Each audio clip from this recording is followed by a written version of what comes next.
Thanks so much for joining us today. Could you first introduce a little bit about yourself? Sure. Hi, Emily. Thank you very much, first of all, for having me. It's a pleasure to be part of the conversation. So my name is Christelle Mombo-Zigah, and I was born and raised in France by Congolese parents. So I am proud of my French culture and my Congolese heritage. I moved to the US 12 years ago, and I am based in the Silicon Valley, where I work in the tech industry at Cisco Systems. So on the personal front, I am a mother of two beautiful, smart, and magical Black girls, aged 5.5 and 2.5.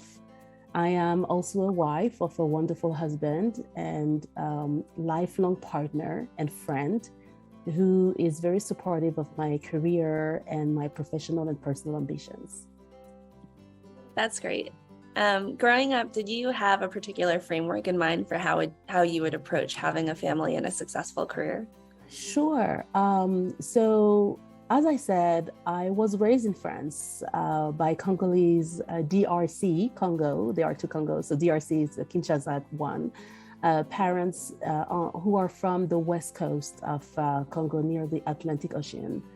And if I'm that specific about my cultural background, it's because most of people don't know about that region and the fact that it is actually a matriarchy.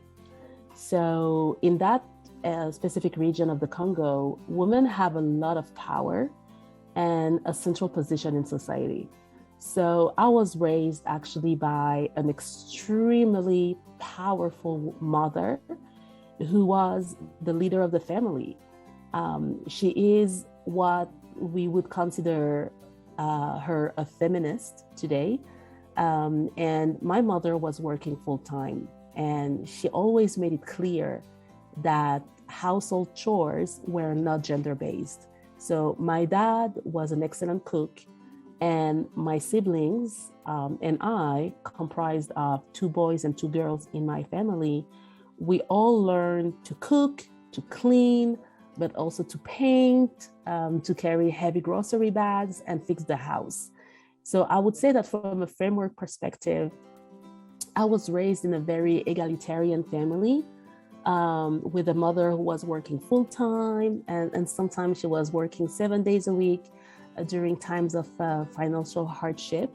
So I modeled her a lot, and I definitely modeled our family framework in my personal life and my career, which means that I am an extremely hard worker. And I know that we as Black kids, we were always pushed to be excellent. We were always pushed to work 10 times harder than our counterparts, just to be perceived as good as anybody else. So those are advice, recommendations, and just ways I was raised, which have contributed to make me who I am as a mother and also as a professional. That's amazing. She sounds like an amazing woman. Now that you're kind of doing everything, how do you think things kind of played out to your framework? Very interesting question. So again, I'm coming from a matriarchal culture and a very strong mother, and I'm a very strong woman. But I married someone from actually a patriarchal culture, which is actually kind of the dominant culture in the Western world anyway.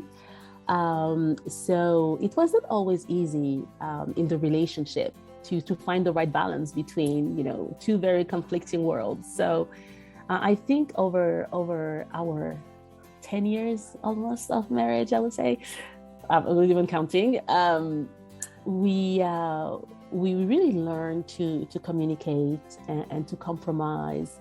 And I also learned something which is very important for me, and that I'm trying to pass on to other women, is also to advocate for myself in the household and in the workplace.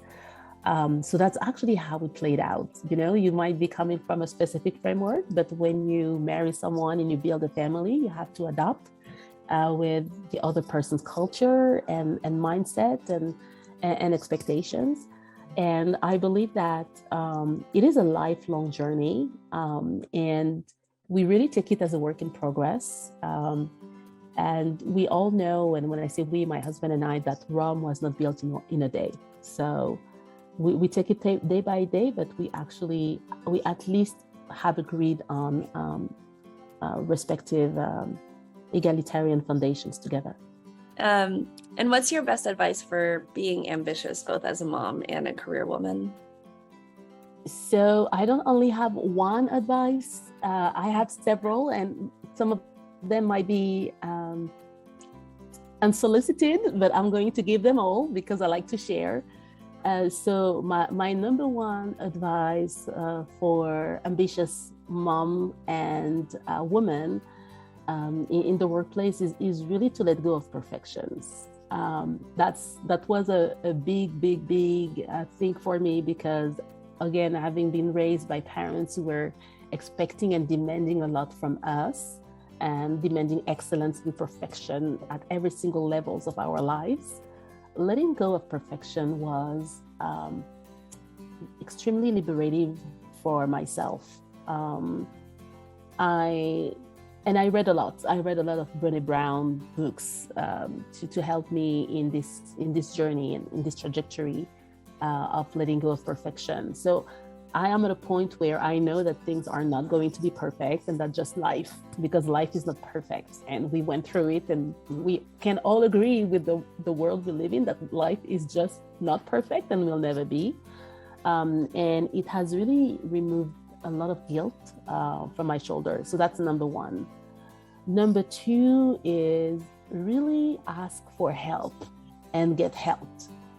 So as I shared earlier, do not hesitate to outsource as much as you can. And I know it requires some additional financial capabilities and possibilities, but when you have the ability to do it, don't hesitate to outsource some of those household chores, as an example, and involve the people around you. Delegate, including your own significant other. You know, you are a team. You are partners at the end of the day. So you don't have to do it on your own.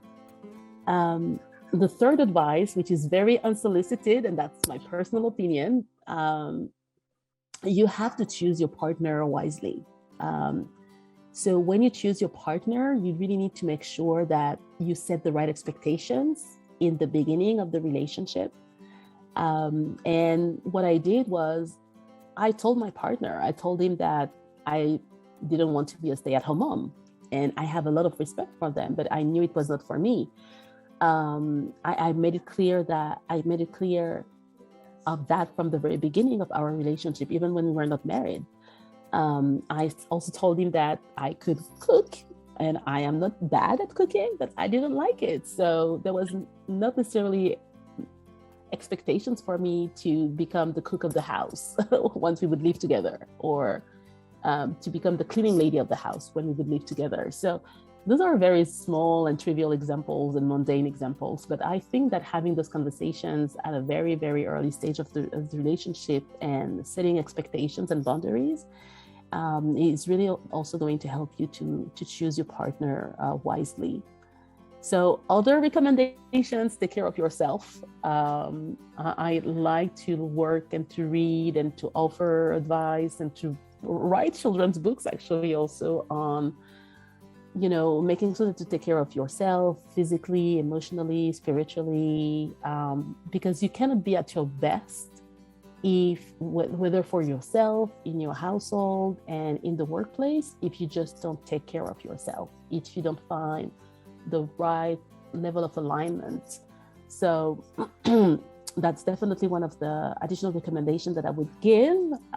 Be a lifelong learner, and that's more on the professional side, because when you see how technology is evolving, and when you know that we are already in the fourth industrial revolution with artificial intelligence and the metaverse and the blockchain and other technologies, there are actually a lot of sociologists specialized in the workplace as well, who are already saying that the skills that we learn will have a 5 years expiration date.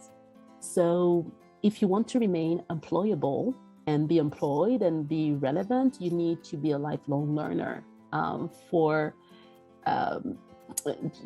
for your professional growth and satisfaction. And last but not least, I know it's not one, but multiple recommendations, but that's also something that I have experienced. Be of support to other women.